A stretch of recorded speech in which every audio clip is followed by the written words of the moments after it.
তুমি প্রয়োগ করে দাও, এখনই তুমি মিনার ময়দানে পৌঁছে যাও। হযরতে জিবরাইল আলাইহিস সালাম বলতেছেন, ওই দিন এমন একটি টান দিলাম, এমন এক টান দিলাম, সাত তবক আসমান থেকে মিনার ময়দানে পৌঁছে গিয়েছে। বিসমিল্লাহি আল্লাহু আকবার বলা হয়ে গেছে যখন, তখন আমি সাত তবক আসমানে ছুরি চালানোর আগে আগে আমি মিনার ময়দানে পৌঁছে গিয়েছি। লোহার টুকরোটা হযরত ইসমাঈল আলাইহিস সালামের গলার কাছে লাগিয়ে দিয়েছি। জোরে বলুন না সুবহানাল্লাহ।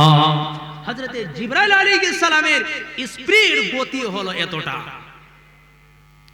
আরো দুটি জায়গায় আছে। আর একটা হলো হযরত ইউসুফ আলাইহিস সালামকে যখন তার ভাইরা যখন কুয়ার মধ্যে যখন ফেলে দিয়েছিলেন, কুয়ার মধ্যে যখন নিক্ষেপ করেছিলেন, বলুন তো কুয়ার নিচে পাথর আছে, ওলি আউলিয়া গোস কুতুব পীর পয়গম্বর যাই হোক না কেন, পাথরের উপরে যদি পড়ে তাহলে আঘাত লাগবে কি লাগবে না? বলুন, আঘাত লাগবে কি লাগবে না? অবশ্যই আঘাত লাগবে। হযরত ইউসুফ আলাইহিস সালামকে তার ভাইরা উলঙ্গ করে দিয়ে ওই কুয়ার মধ্যে ফেলে দিয়েছে। এমন সময় হযরত জিবরাইল আলাইহিস সালাম ছিলেন সাত তবক আসমানে। আল্লাহ পাক বললেন, ও জিবরাইল জলদি করে যাও, আমার দোস্ত আমার হাবিব ইউসুফকে তার ভাইরা কুয়ার মধ্যে ফেলে দিয়েছে। কুয়ার তলদেশে যাওয়ার আগে আগে তুমি জিবরাইল কুয়ার নিচে পৌঁছে গিয়ে আমার ইউসুফকে তুমি কোলে নাও। ও মুসলমান ভাইরা বাজানেরা, ওই সময় হযরতে জিবরাইল আলাইহিস সালাম আল্লাহকে বলেছেন, রব্বুল আলামিন কোথায় কুহা আর আমি কোথায় সাত তবক আসমানে? ভাইরা হযরত ইউসুফ আলাইহিস সালামকে কুয়ার মধ্যে ফেলে দিয়েছে। মুসলমান ভাইরা বলুন, একজন সন্তান, একটা ছেলেকে, একটা মানুষকে ছাদ থেকে যদি ফেলে দেওয়া হয়, নিচে পৌঁছাতে তার কতটুকু সময় লাগবে? আধা ঘন্টা লাগবে মনে হয় নাকি? 2 সেকেন্ড লাগবে না, মুহূর্তের ভিতরে পড়ে যাবে। আব্বাজানেরা কুয়ার মধ্যে ফেলে দিয়েছে ভাইরা, তলদেশে পৌঁছাতে কতক্ষণ সময়? এই সময়ের ভিতরে হযরতে জিবরাইল আলাইহিস সালাম সাত তবক আসমান থেকে কুয়ার মধ্যে পৌঁছে গিয়েছেন।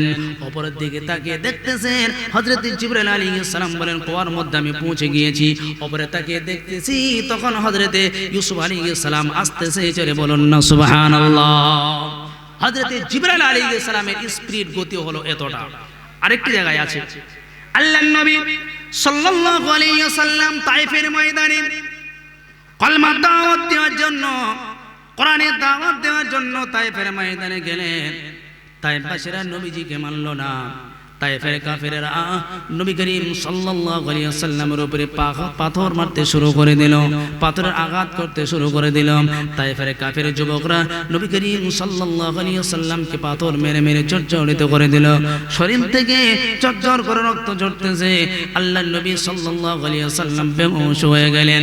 তায়েফের কাফেররা আবার উঠালো নবীকে, আবার পাথর মারতে শুরু করে দিল।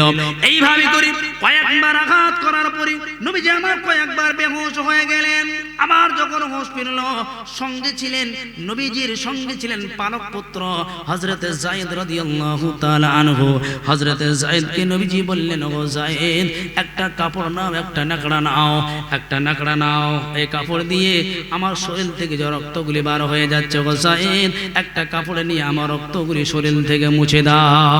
হযরত যায়েদ রাদিয়াল্লাহু তাআলা আনহু একটা নাকড়া নিলেন, কাপড় নিলেন, নবী করিম সাল্লাল্লাহু আলাইহি ওয়াসাল্লামের শরীর থেকে রক্তগুলি মুছতেছেন, মুছতেছেন, মুছতে মুছতে নাকড়া ভিজে গেছে, শ্বসন ক্ষমতা শেষ হয়ে গেছে। হযরত যায়েদ বললেন, ইয়া রাসূলুল্লাহ, হাবিবাল্লাহ, হুজুর গো, আর রক্ত শোষণ করে না, নাকড়া ভিজে গেছে গো রাসূল, আর রক্ত শোষণ করে না। বিশ্বনবী সাল্লাল্লাহু আলাইহি ওয়াসাল্লামের যে পবিত্র গায়ে পরদিন মুছা মাসে বসে নাই, সেই পবিত্র গায়ে কাফেররা তায়েফের কাফেররা পাথরের আঘাত করে করে রক্তকে নবীকে আমার রক্তে জর্জরিত করে দিল। নবী করিম সাল্লাল্লাহু আলাইহি ওয়াসাল্লামের শরীর থেকে রক্ত বার হচ্ছে, নেকড়া ভিজে গেছে, আর রক্ত শোষণ করে না। এমন সময় বিশ্বনবী আমার নিজ হাতে করে শরীরে এইভাবে রক্তগুলি মালিশ করতেছেন, মালিশ করতেছেন। এমন সময় হযরত যায়েদ বললেন, ইয়া রাসূলুল্লাহ, হাবিবাল্লাহ, হুজুর গো, যে রক্ত শরীর থেকে বার হয়ে যায়, এই রক্ত যতই মালিশ করা হোক না কেন, এই রক্ত কোনোদিন আর শরীরের ভিতরে প্রবেশ করবে না গো রাসূল, আপনি কেন মালিশ করতেছেন? আল্লাহর নবী বললেন, গো যায়েদ শোনো, আমিও জানি যে রক্ত শরীর থেকে বার হয়ে যায়, এ রক্ত যতই মালিশ করা হোক না কেন এই রক্ত কোনোদিন আর শরীরের ভিতরে প্রবেশ করবে না গো যায়েদ, এটা আমিও জানি। কিন্তু কেন মালিশ করতেছি তুমি জানো না? ও যায়েদ শোনো, আমি কেন মালিশ করতেছি? তাইফের মানুষ আমি নবীকে চিনতে না পারলেও তাইফের জমিন আমি নবীকে চিনতে ভুল করবে না।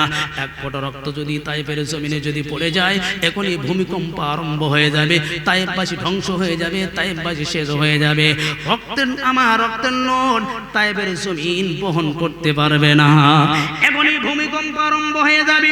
আল্লাহ পাক রব্বুল আলামিন হযরত জিবরাইল আলাইহিস সালামকে বললেন, ও জিবরাইল জলদি করে যাও, দেখো দেখো দেখো আমার হাবিবের পায়ের নিচে এক ফোঁটা রক্ত পৌঁছে গিয়েছে।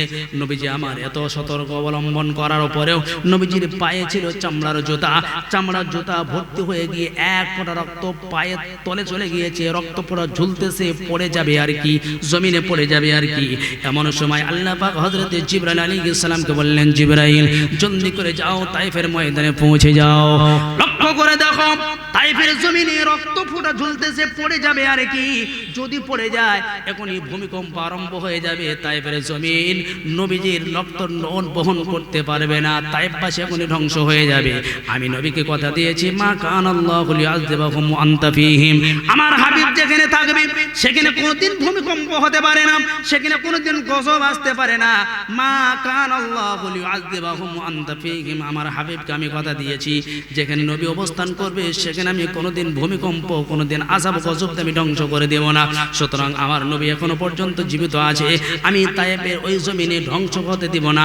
সুতরাং জিবরাইল জলদি করে যাও, আমার হাবিবের ওই রক্ত ফোঁটা জমিনে পড়ার আগে আগে তোমার নূরের পলক আমার হাবিবের পায়ের নিচে বিছিয়ে দাও। হযরতে জিবরাইল আলাইহিস সালাম তখন বললেন, ইয়া রাসূল রব্বুল আলামিন, কোথায় তাইফের জমিন আর আমি কোথায় সাতবক আসমানে, রক্ত পুরো ঝুলতেছে, তাইফের জমিনে পড়ে যাবে আর কি, পড়ার আগে আগে আমি কেমন করে তাইফের ময়দানে পৌঁছাবো? আল্লাহ পাক বললেন, জিবরাইল যত ক্ষমতা তোমারে দিয়েছি, যত শক্তি তোমারে দিয়েছি, সমস্ত শক্তি তুমি প্রয়োগ করে দাও, এখনই তুমি তাইফের ময়দানে পৌঁছে যাও। হযরতে জিবরাইল আলাইহিস সালাম বলেন, আমি এমন একটি টান দিলাম, এমন একটি টান দিলাম, এক টানে তাইফের জমিন আমি পৌঁছে গিয়েছি। বিশ্বনবীর কদমের নিচে আমি পলকের আমার নূরের পলক বিছিয়ে দিয়েছি, যেই বিছিয়ে দেওয়া টপ করে সবে মাত্র নবীজির রক্ত আমার পাখনার উপরে পড়লো। জোরে বলুন না সুবহানাল্লাহ।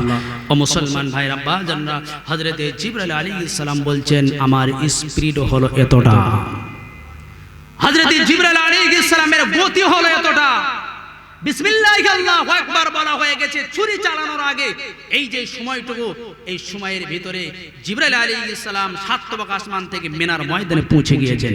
সেই জিবরাইল আলাইহিস সালাম বলছেন, একদিন নয়, দুই দিন নয়, জান্নাতুল ফেরদাউসের ভিতরে ওই মসজিদ নামক ময়দানটা অতিক্রম করার জন্য আমি 70 বছর ধরে 600 নূরের পাখা দিয়ে ঝাপটা মেরে মেরে 70 বছর আমি অতিক্রম করার চেষ্টা করেছি, এর কোনো কুল কিনারা খুঁজে পাই নাই। জোরে বলুন না সুবহানাল্লাহ। জোরে সরে বলুন নারে তাকবীর, নারে তাকবীর, আল্লাহু আকবার। ও মুসলমান ভাই রাব্বাজানেরা, সেই জান্নাতে আল্লাহ পাক রব্বুল আলামিন আমাদেরকে যাওয়ার তৌফিক দেন, বলুন আমিন। জোরে বলুন আল্লাহুম্মা আমিন। সেই জান্নাতে যেতে চাই কি চাই না? আর জোরে বলুন, যেতে চাই কি চাই না? একবার আমি তাকবীর ধ্বনি দেব, কে কে ওই জান্নাতে যেতে চান একটু হাত উঠাবেন। নারে তাকবীর, হাত উঠান, নারে তাকবীর, নারে তাকবীর।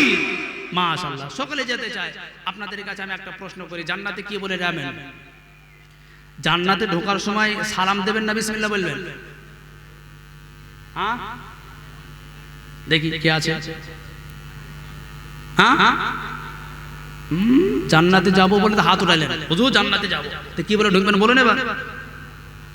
যা, সব শেষ। হ্যাঁ, কেউ কেউ মনে মনে করছে মনে হয় যেন বিসমিল্লাহ হবে, কেউ কেউ মনে করছে সালাম দিয়ে ঢুকতে হবে। আর যারা অতি চালাক, যারা খুব বেশি যারা বুদ্ধি রাখে, তারা চুপ করে আছে, না জানি পানি কোন দিকে গড়ায়, তার মানে চুপ থাকাই ভালো। বুঝতে পেরেছেন? পানি কোন দিকে গড়ায়, তার মানে চুপ থাকাই ভালো। মানুষ যখন জান্নাতে যাবে তখন সালামও দেবে না, বিসমিল্লাহও বলবে না। কি বললাম? মানুষ যখন জান্নাতে যাবে সালামও দেবে না, বিসমিল্লাহও বলবে না। তাহলে কি বলবে? মানুষ যখন জান্নাতে যাবে প্রবেশ করার সময় সর্বপ্রথম যে আওয়াজটা তাদের মুখ থেকে বার হবে সেটা হবে আলহামদুলিল্লাহ। কি আওয়াজ বার হবে? জোরে বলুন না, কি বার হবে? যদি বলেন হুজুর অতীতের রকমের প্রমাণ কোথায়? প্রমাণ ছাড়া শুনবো না।